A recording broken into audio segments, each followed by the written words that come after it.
Well, I'm Marky Dragon in game, also known as Marcus Eikenberry in real life, and I've got Frank here who's going to show us Faxion online. And Frank, what is your title with the company? Actually, I'm the studio head for UTV True Games, and so the guy responsible for pretty much putting together the team and building the group that was going to make the faction. Cool. So I see the game behind us, and I apologize to you guys that we can't see it really well. So tell me what's cool about the game. Why do they want to check out the game? Well, first of all, it's cool because it's one of the very first fully featured MMOs that's free to play. It's a persistent world. It's not a lobby-based game. You can get in there and enjoy a full-featured MMO experience, but not have to pay anything. We do have a microtransaction-based financial model, so if you do want to go and spend some money in there, you can, but you don't necessarily have to. So what is going to draw somebody like me into the game? I mean, free to play, cool. Right. So I can get in and I can try it before I buy it. Right. Basically, but what's the hook? There's a lot of hooks. First of all, the game is a heaven versus hell battle, but we didn't want to take it too seriously because the topic of religion came up, and we kept thinking, how are we going to tackle this? And I could just see the political incorrectness on that. Oh, exactly. We first heard about the concept. We thought, well, what should we do? We kept dancing around it, and finally we said, you know what? Let's just embrace it.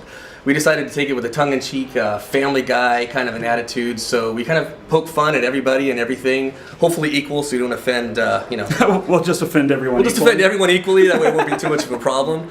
But it's the battle between good and evil, and we wanted to make sure that the game starts off. You've died. You are dead, and you go into the world of limbo, and you have to determine what's right or wrong about the world, and nobody knows because every major religion on earth got it wrong, and you're here to learn exactly how to get it right. But unfortunately, a lot of people are clinging to the past. They're still holding on to what they know from the material world, and the result is endless battles between the sides of the forces of good and the forces of evil for the territories of limbo. Those territories being the 7 deadly sins. We've got each zone has a theme based on a sin. Lust, greed, gluttony, so on and so forth. So explain to me what the lust area looks like. Well, I can show you in a minute. Well, it's let's see, beautiful flowers, hedgerows, anything that would inspire that feeling that you probably shouldn't act on. Yeah. Statues and suggestive poses, so on and so forth. I'll keep it there. Yeah. What do they call that? There's actual name for that.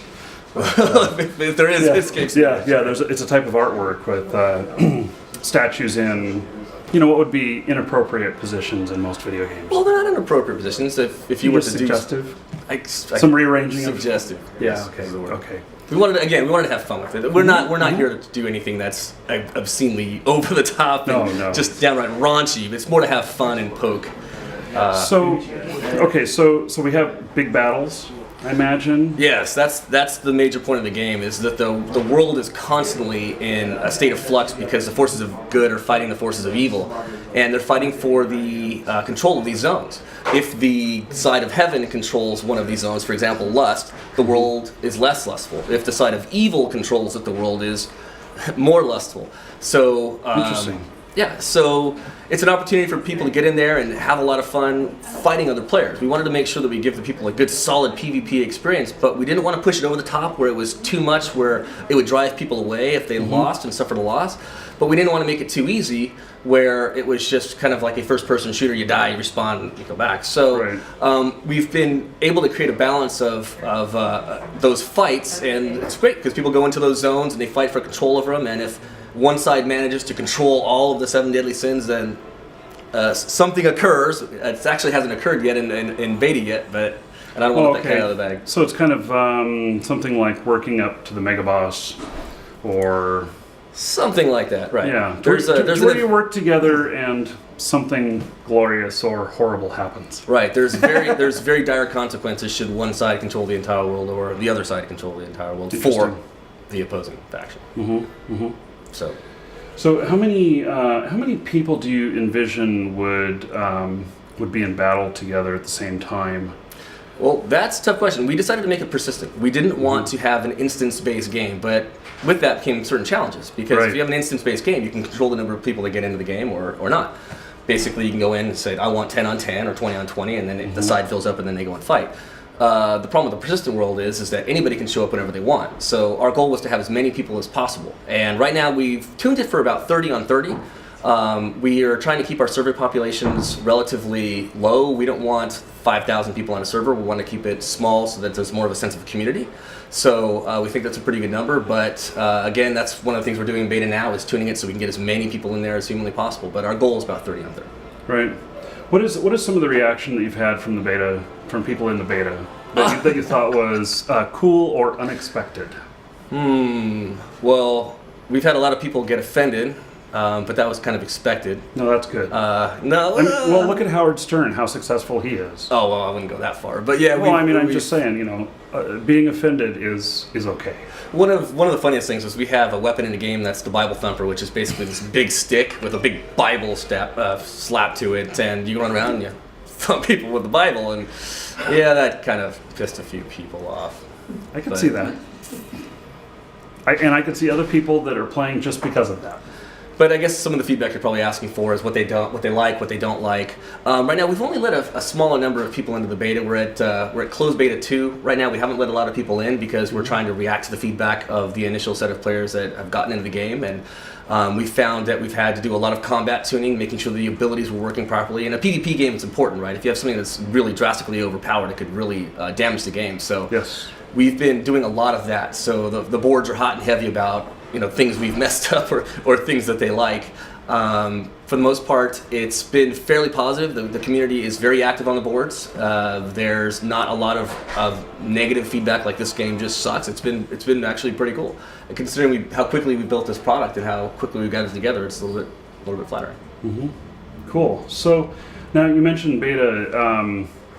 One thing viewers would be interested in is getting into the beta. Yeah. And so where do they go to apply for beta test 3 or whatever? All they have to do is go to www.factiononline.com and click the link in the upper left-hand corner and sign up for beta. You won't get in immediately because it's closed right now, but what we do is we cycle through a few thousand keys at a time. We'll send out invites and hopefully you get selected. Mm-hmm. Cool. So, and when are you do you have any projection date for release? I hate this question, right? What quarter are you envisioning releasing in? We're trying to get it out within the next few months, to be perfectly honest with you. But it really depends on how the beta goes. For us, it's a matter of getting people in the game, testing it, trying it, playing it, see what's working, see what's not working, and if we find something that needs drastic tuning, then that date may change. We don't want to just rush and get a product out there that's not ready. We'll take the time to do it right the first time. We'll do our best to get the time. Of course, there's always pressure to get this thing out there as quickly as possible. And because of the nature of the game, and it's free to play, you get in, we can do a lot of patching. We could theoretically open it up a little bit earlier if we wanted to, as long as we get the core stable. And so far, the core's been pretty stable. So that's a tough question to answer. Yeah. We're actually in Purgatory City right now, which is the... If that's Purgatory, why does it look so nice? Well, that's the thing. There are areas of the city, I can't walk over there are areas that don't look so nice, that are very twisted and evil and crucifixes. But this particular region that I'm in right now is the trainers area. So, let's see. Now, is this character all tricked out already, or... yeah. My newbie character isn't going to look like this, is he? No, your newbie character is going to look somewhat less advanced. His wings won't be so big. He's probably going to be wearing more and less elaborate armor, so on and so forth. Let's see. War College. Yeah. Let's see. Entering the War College area, and this giant coliseum you see here is generally where the melee classes would train. Oh, there's a guy running up right now to go train. Where'd he go? Let's kill. Oh no, that's not killing. But yeah, this is where be immortalized on film, though.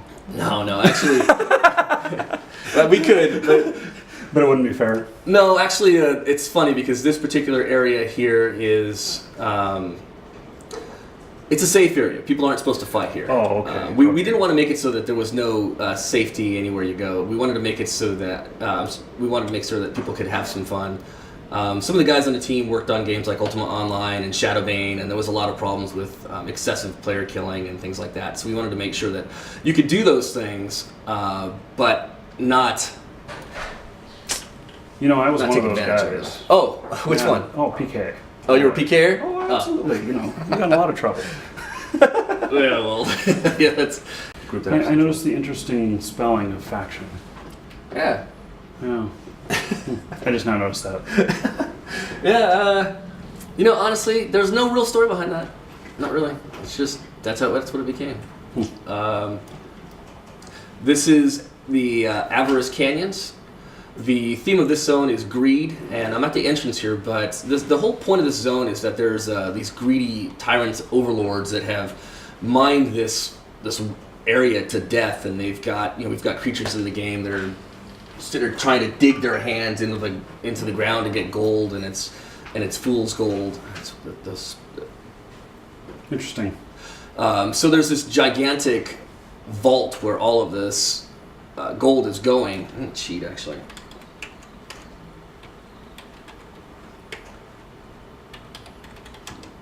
He's typing in /speed hack. Yeah, yeah, exactly. But that's not really what he was typing, but you know.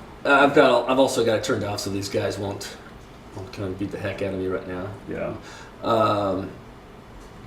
But again, It's looking pretty good. I mean, my initial thoughts just from looking at it is that it looks like something that would be fun that I may want to play.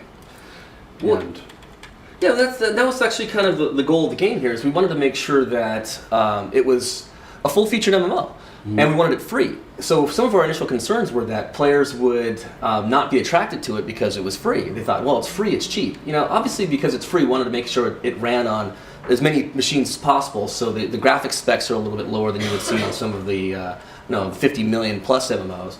But our goal was to make sure that the game ran on a lot of machines. You could have a good experience when you actually got in and had combat. But at the same time, we wanted to make sure that players could enjoy themselves doing PvE as well. So there's quite a bit of PvE content in the game. It's just we don't talk about it as much as the PvP because it's not our primary focus. There's a limited amount of, I guess, what you would call low-end raid content, that sort of stuff, but not something that's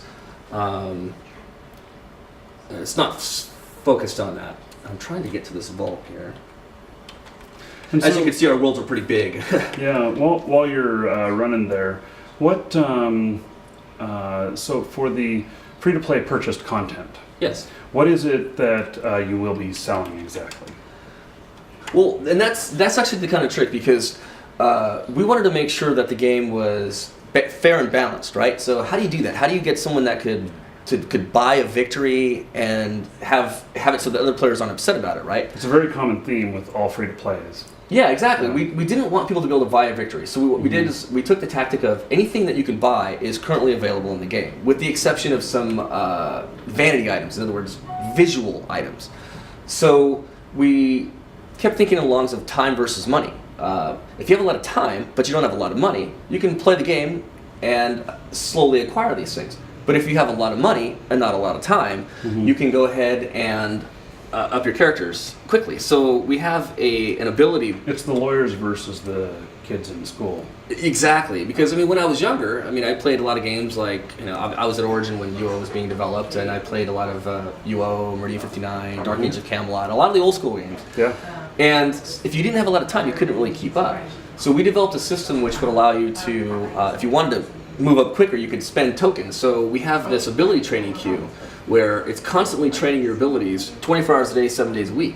So you log in a few times a day, you drag. Oh, so is this like the Eve character skill to where they continue to train even while they're offline? Similar, yes. Yeah. Yeah. Eve has been very successful with that. So, Mm-hmm. so our tactic was, if you have a lot of time, you can go ahead and get anything in the game. If you have a lot of money, you can do it. But it doesn't immediately give you that satisfaction. You have to spend a little bit of work at it. You can rank your abilities up with the ability training queue. You can buy weapons and armor that would normally be off of raid content type of mobs. You can I mean, literally, you can buy character slots and bag slots, and you can buy potions and weapons and armor, and I mean, just about everything. I really can't think of anything that you wouldn't be able to purchase if you wanted to. This is the Gardens of Ardor, better known as I love the ability to fly. yeah, That's it's, cool. it's pretty popular. When you start the game off, you don't have any wings at all. You're just a lowly, normal person. But as you start to show your alliances and your allegiance to one faction or another, you get the ability to get wings, and they start off as like little nubs, and then they grow, and then they get big. So by the time you level to 60 in this, you have these large wings that are able to glide pretty well. You can't full fly, but you can glide pretty well. It's cool. Well, I think that pretty much wraps up our time for this interview. Okay.